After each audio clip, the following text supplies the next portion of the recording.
대구 캐리어 시신 사건 피의자인 20대 사위가 장모를 12시간 동안이나 폭행한 사실이 드러났습니다. 사위는 때리다 지치면 중간에 쉬거나 담배를 피고 돌아와 다시 폭행해 숨지게 한 걸로 조사됐습니다. 경찰에 따르면 사위 A씨는 지난 3월 17일 대구 중구 주거지에서 장모 50대 B씨를 약 12시간 동안 폭행했습니다.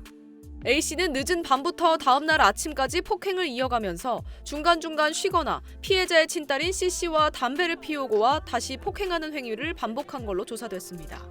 B씨는 아프다고 여러 차례 호소했지만 A씨는 아랑곳하지 않고 계속 장모를 때린 걸로 파악됐습니다. A씨는 B씨가 숨진 뒤 18일 오전 10시쯤 시신을 10kg짜리 큰 사과 상자 정도가 되는 캐리어 가방에 넣어 인근 신천변에 유기했습니다. 피해자의 딸인 C씨는 범행 당시 현장에 있었지만 폭행을 말리거나 신고하지 않은 것으로 조사됐습니다. B씨는 서구에 거주하다가 지난 2월 C씨 부부가 중구로 이사하면서 부부와 함께 생활해온 걸로 알려졌는데 A씨는 자신의 아내인 C씨를 폭행해오다 B씨와 함께 생활하게 되면서 폭행 대상을 B씨로 바꾼 걸로 전해졌습니다. 발견된 캐리어 안의 B씨 얼굴에서는 멍자국이 확인됐습니다. 부검 결과 B씨는 갈비뼈와 골반, 뒤통수 등 다수 부위의 골절로 숨진 걸로 파악됐습니다. C씨는 경찰 조사에서 결혼 전에는 폭행이 없었지만 결혼 이후 폭행이 시작됐다고 진술했습니다. A씨는 범행 동기에 대해 시끄럽게 하고 물건을 정리하지 않아 화가 났다는 취지로 말했습니다. A씨는 배달 아르바이트 등을 하다 일을 그만둔 뒤 정부 지원금으로 생활해온 걸로 조사됐습니다.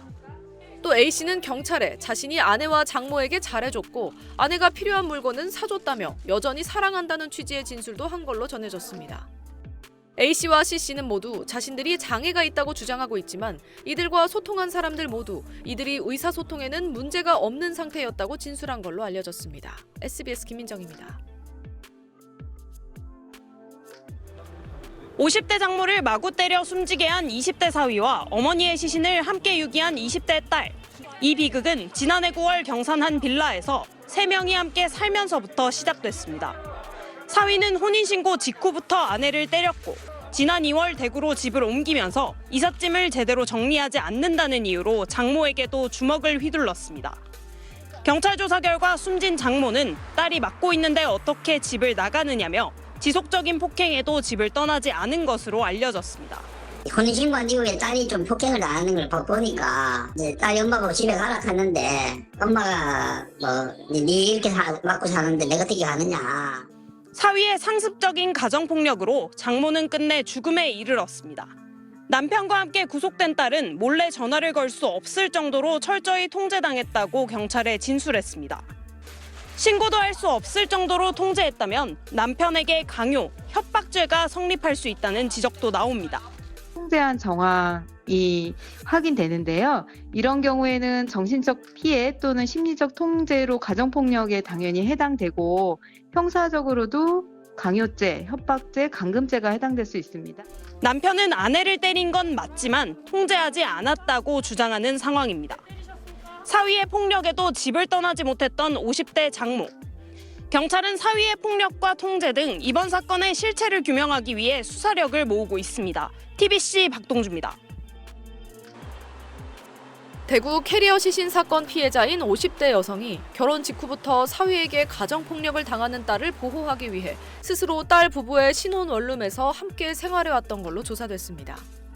사위는 장모를 장기간 폭행해 숨지게 하고 시신을 캐리어에 담아 하천에 버린 뒤 이를 경찰에 알리지 못하게 피해자의 딸이자 자신의 부인을 통제한 걸로 파악됐습니다. 경찰에 따르면 캐리어 속에서 숨진 채 발견된 장모 A씨가 27살 사위 조모 씨에게 폭행당하기 시작한 건 지난 2월부터입니다. A씨는 지난해 9월 딸 26살 최모 씨가 결혼 직후부터 남편 조 씨에게 가정폭력을 당하자 딸을 보호하기 위해 딸 부부와 함께 생활해온 걸로 경찰은 보고 있습니다. A씨는 지난 2월 딸 부부와 함께 오피스텔형 원룸으로 이사온 뒤부터 조 씨로부터 이삿짐 정리를 빨리 안 한다는 등의 이유로 폭행을 당하기 시작한 걸로 조사됐습니다. A씨는 집을 떠나라는 딸의 권유에도 딸을 지키려고 끝까지 원룸 생활을 이어왔고 결국 지난달 18일 조 씨의 장시간 폭행 끝에 사망했습니다.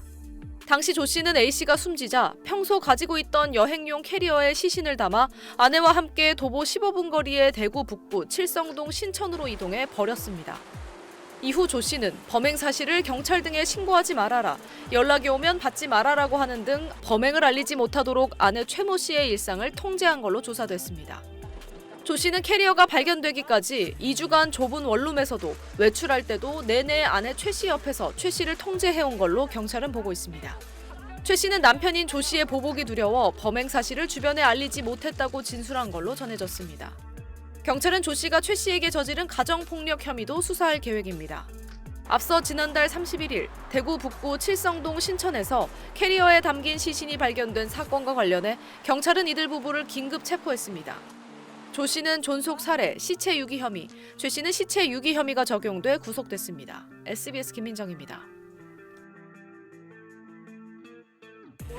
대구 신천 캐리어 시신 사건 피의자인 20대 부부가 구속영장 실질심사를 받기 위해 법원에 들어섭니다. 모자를 깊게 눌러쓰고 마스크로 얼굴을 가린 사위 A씨는 취재진 질문에 아무런 답을 하지 않았습니다. 왜 때리셨습니까? 죽을 줄 아셨습니까? 딸 B씨에게도 질문이 이어졌지만 끝내 입을 열지 않았습니다. 어머니 맞으실 때 앞사고 안 하셨습니까? 옆에서 뭐 하셨습니까? 법원은 도주 우려가 있다고 보고 범죄의 중대성 등을 고려해 구속영장을 발부했습니다. 지난 18일 사위가 50대 장모를 폭행해 숨지자 이들 부부는 함께 캐리어에 시신을 넣어 신천에 유기한 혐의를 받고 있습니다. 캐리어를 끌고 이 길을 따라 내려온 피의자 부부는 캐리어가 발견된 잠수교에서 300m 정도 떨어진 이곳 신천변에 캐리어를 버린 걸로 추정됩니다. 경찰 조사 결과 A씨의 폭행은 지난해 9월부터 시작됐고 지난 2월부터 그 강도가 높아졌습니다. 사위는 장모가 시끄럽게 하고 정리를 잘 하지 않는다는 이유로 뼈가 부러질 정도로 때려 숨지게 했다고 경찰에 진술했습니다. 숨진 장모는 사위에게 맞아 걷기조차 힘들었고 아파서 죽을 것 같다고 딸에게 호소했지만 폭행은 멈추지 않은 것으로 드러났습니다. 숨진 여성에 대해 가정폭력 등 관련 신고도 없었고 한 차례 가출 신고가 있었지만 피해자의 남편이 신고를 취소한 것으로 알려졌습니다. 가정폭력이나 아까 말씀 그런 부분은 이제 수사가 저희들 그 부분에서 초점 맞춰서 지금 수사할 예정입니다. 경찰은 딸도 폭력을 당했다는 진술을 토대로 가정폭력에 초점을 맞춰 수사를 확대하고 있습니다. TBC 박동주입니다.